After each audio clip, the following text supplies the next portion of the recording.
November 4ನೇ ತಾರೀಕು grow investment app ನ IPO ಶುರು ಆಗ್ತಾ ಇದೆ. ಈ IPO ದ ಇಶ್ಯೂ ಸೈಜ್ 6632 ಕೋಟಿ. ಈ ವಿಡಿಯೋದಲ್ಲಿ ನಾವು ಗ್ರೋ IPO ದ ಪಾಸಿಟಿವ್ಸ್ ಏನು ನೆಗೆಟಿವ್ಸ್ ಏನು ಅನ್ನೋದನ್ನ ಹೇಳ್ತೀವಿ. ಅಷ್ಟೇ ಅಲ್ಲ, ಸೆಬಿಗೆ ಗ್ರೋ ಸಲ್ಲಿಸಿರುವಂತಹ ರೆಡ್ ಹೈರಿಂಗ್ ಪ್ರಾಸ್ಪೆಕ್ಟ್ಸ್ ಇಂದ ಇಲ್ಲಿರುವ ಮಾಹಿತಿಯನ್ನ ನಾವು ತೆಗೆದುಕೊಂಡಿದ್ದೀವಿ. ನಿಮ್ಮ ಗಮನದಲ್ಲಿರಲಿ, ಈ ವಿಡಿಯೋವನ್ನ ಮಾಡಲಿಕ್ಕೆ ಗ್ರೋ ಸಂಸ್ಥೆ ಆಗ್ಲಿ ಅಥವಾ ಬೇರೆ ಯಾವುದೇ ಸಂಸ್ಥೆ ಆಗ್ಲಿ ಪ್ರಾಯೋಜಕತ್ವವನ್ನ ನೀಡಿಲ್ಲ. ಇನ್ನು ಈ ಗ್ರೋ IPO ದ ಪ್ರೈಸ್ ಬ್ಯಾಂಡ್ 95 ರಿಂದ 100 ರೂಪಾಯಿ ಇದೆ. ನವೆಂಬರ್ 7ನೇ ತಾರೀಕು IPO ಕ್ಲೋಸ್ ಆಗುತ್ತೆ. IPO ದಲ್ಲಿ ಶೇರು ಸಿಕ್ಕಿದೆಯಾ ಇಲ್ವಾ ಅಂತ ಹೇಳಿ ನವೆಂಬರ್ 10ನೇ ತಾರೀಕು ನಿಮಗೆ ಮಾಹಿತಿ ಸಿಗುತ್ತೆ. ಗ್ರೋದ RHP ಪ್ರಕಾರ ಪಾಸಿಟಿವ್ಸ್ ಏನಪ್ಪಾ ಅಂತ ಹೇಳಿದ್ರೆ, ದೇಶದ 98% ಪಿನ್ ಕೋಡ್ ಗಳಲ್ಲಿ ಇವರ ಪ್ರೆಸೆನ್ಸ್ ಇದೆ. ಅದರಲ್ಲೂ 81% ಜನ ಯೂಸರ್ಸ್ ಟಿಯರ್ 2 ಮತ್ತೆ ಟಿಯರ್ 3 ಸಿಟೀಸ್ ಇಂದ ಬಂದಿದ್ದಾರೆ. ಇನ್ನು ಇವರ ರಿಟೆನ್ಷನ್ ರೇಷಿಯೋ ಹೇಗಿದೆಯಪ್ಪ ಅಂತ ಹೇಳಿದ್ರೆ 78% ಇದೆ. 3 ವರ್ಷದಿಂದ ಆಕ್ಟಿವ್ ಆಗಿರುವಂತಹ ಯೂಸರ್ಸ್ ಈಗಲೂ ಕೂಡ ಆಕ್ಟಿವ್ ಆಗಿದ್ದಾರೆ. ಅದರ ಪರ್ಸೆಂಟೇಜ್ 78%. ಜೂನ್ 2025ರ ಲೆಕ್ಕದಲ್ಲಿ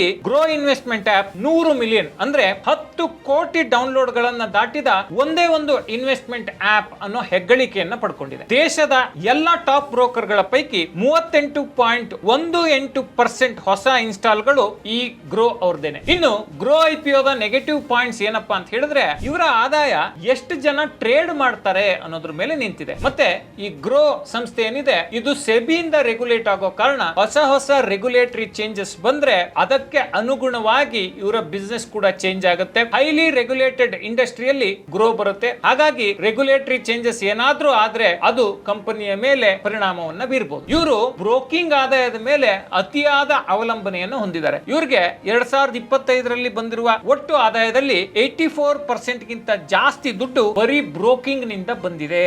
ಅಂದ್ರೆ ಇದನ್ನ ಕಾನ್ಸಂಟ್ರೇಷನ್ ರಿಸ್ಕ್ ಅಂತೇಳಿ ಕರೀತಾರೆ. ಆ ರಿಸ್ಕ್ ಈ ಗ್ರೋ ಸಂಸ್ಥೆ ಮೇಲೆ ಇದೆ. ಮತ್ತೆ ಟೆಕ್ನಾಲಜಿ ಹಾಗೇನೆ ಸೈಬರ್ ಸೆಕ್ಯೂರಿಟಿ ರಿಸ್ಕ್ ಕೂಡ ಇದೆ. ಇವರ ಒಟ್ಟು ಬಿಸ್ನೆಸ್ ಡಿಪೆಂಡ್ ಆಗಿರುವಂತದ್ದು ಈ ಸೈಬರ್ ಸೆಕ್ಯೂರಿಟಿಯ ಮೇಲೆ. ನೋಡಿ, ಇವರ ಆಪ್ ಅಥವಾ ಸಿಸ್ಟಮ್ ಡೌನ್ ಆದ್ರೆ ಅಥವಾ ಹ್ಯಾಕ್ ಆದ್ರೆ ಅವರ ಕಂಪನಿಗೆ ಇದು ದೊಡ್ಡ ಡ್ಯಾಮೇಜ್. ಮತ್ತೆ ಈ ಗ್ರೋ ಸಂಸ್ಥೆಯ ಬೇರೆ ಬೇರೆ ವಿಭಾಗಗಳಲ್ಲಿ ನಷ್ಟ ಇದೆ. ಮತ್ತೆ ಒಂದು ಡಿಸ್ಕ್ಲೈಮರ್ ಅನ್ನ ನಾವು ಕೊಡ್ಲಿಕ್ಕೆ ಬಯಸ್ತೀವಿ. ಈ ಮಾಹಿತಿ ಏನಿದೆ, ಇದು ಶಿಕ್ಷಣದ ಉದ್ದೇಶಕ್ಕೆ ಮಾತ್ರ ನೀಡಿರುವಂತಹ ಮಾಹಿತಿ. ಗ್ರೋ ಸಂಸ್ಥೆ ಈ ಸೆಬಿಗೆ ಸಲ್ಲಿಸಿರುವಂತಹ RHP ಮೂಲಕ ಈ ಮಾಹಿತಿಯನ್ನ ನಾವು ತೆಗೆದುಕೊಂಡಿದ್ದೀವಿ. ಇಲ್ಲಿ ಯಾವುದೇ ಹೂಡಿಕೆ ಶಿಫಾರಸನ್ನು ನಾವು ಮಾಡ್ತಾ ಇಲ್ಲ. ಹೂಡಿಕೆ ಮಾಡಬೇಕಾ ಬೇಡವಾ ಅನ್ನೋದನ್ನ ನೀವು ಸೆಬಿ ನೋಂದಾಯಿತ ಹಣಕಾಸು ತಜ್ಞರ ನೆರವಿನಿಂದ ತೀರ್ಮಾನ ಮಾಡಿ. Boss Vala, B the boss.